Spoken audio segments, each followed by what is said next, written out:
Ժողովուրդ ջան, եթե հետևել եք համարյա մի շաբաթ առաջ Հայաստանի դեֆակտո կառավարիչը հայտարարեց, որ ընդդիմադիր ուժերից մեկի առաջնորդին Գագիկ Ծառուկյանին տրված ձայները ինքը հայտարարում է որպես Բելարուսի ղեկավար Լուկաշենկոյին տրված ձայներ։ Ու մի հատ էլ մանիպուլյատիվ ձևով ասաց, որ դե չի ինչ-որ խնդրեմ կա տեղ, բայց հիշեք, որ Լուկաշենկոն ինքն է հայտարարել Բաքվում, որ մասնակցել է 44-օրյա պատերազմի պլանավորմանը։ Որ Գագիկ Ծառուկյանին ձայնա տալիս, ուղիղ քվեարկում է Ալեքսանդր Գրիգորիևիչ Լուկաշենկոյի օգտին, այն Լուկաշենկոյի օգտին, ով Բաքու կատարած պաշտոնական այցի ընթացքում խոստովանեց, որ ինքը մասնակցել է 44-օրյա պատերազմի նախապատրաստությանը Ադրբեջանի կողմից։ Առաջին հայացքից շատ հայրենասիրական հայտարարություն է, չէ՞, բայց մտածեք հիշենք, այս մարդը 44-օրյա պատերազմի մասին, Արցախի մասին, ընդհանրապես Ղարաբաղյան շարժման մասին ինչեր է ասում։ Ինքը հայտարարում է, որ դա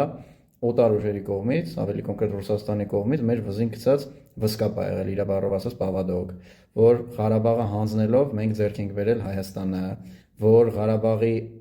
այս պահի դրությամբ ժամանակավոր անկման օրը սեպտեմբերի 10-ը այդ Հայաստանի անկախացման օրն է,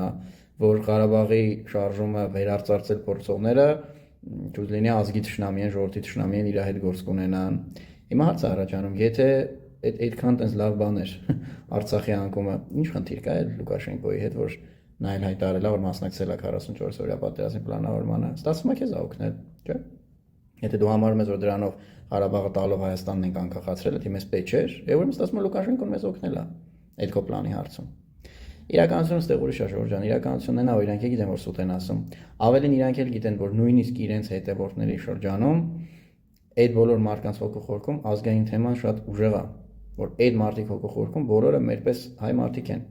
ու իրանց համար նույնպես 44-օրյա պատերազմը ցավալի է։ Ինչքան էլ իրանք, ասենց ասած, տեմպի տակ իրանց ապտան, իրանք համաձայն չեն, որ Ղարաբաղը չկա, որ թուրքերը պետք է մեզ կրեն, որ թուրքերը պետք է գան ստեղ Հայաստանում ապրեն։ Դրա համար նույնիսկ իր լսարանից հրաշայելու համար ինքը երբեմն այս տեսակ ազգային խոսույթ է կիրառում, որը իհարկե կեղծ է, որովհետև հաջորդ կողմից շուրագալի հայտարարում է, որ իսկով ասեց, որ Հայաստանը մենակ հայերինն է, իսկով ասեց, որ Հայաստանում պետք է հայերը անպայման մեծամասնություն լինեն։ Սրան մերժելու ճանապարհը, սրան պատմության համապատասխան տեղ ուղարկելու ճանապարհը այդ հունիսի 7-ին ընտրությունների գնալ ու անցողիկ պոտենցիալ ունեցող եւ ԿՊ-ի հետ երբեք կոալիցիա կազմելու հավանականություն չունեցող ուժերին ձեր ձայնը տալն է։ Ուժեղ Հայաստան դաշինք կամ Հայաստան դաշինք։